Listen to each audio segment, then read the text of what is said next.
Let's learn how to connect your Hisense TV powered by Vidaa to Wi-Fi. So press the home button on your TV remote to have this, then move to settings icon, press OK. When you press OK, you have the picture, sound, then network. So we're interested in network, okay? Then go to the right.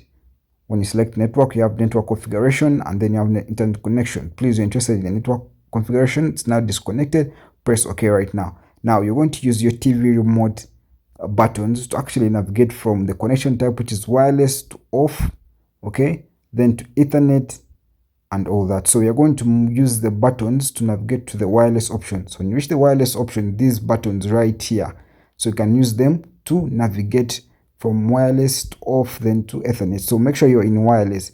So when you're in wireless, the available networks are actually going to be displayed right here down. That's when you're in wireless, okay? So the wire, you can actually see it's actually searching. Please wait. Now the available network is actually Albert Galaxy, that one.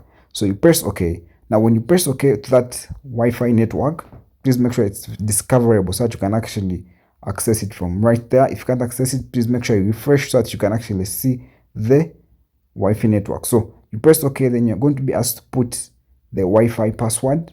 Okay, please make sure you know the password. When you want to show the password, you can actually enable the tick so that you can actually see whatever you're typing, you're putting onto as the password.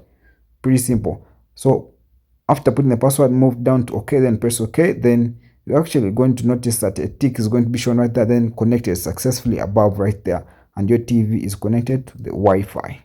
Subscribe.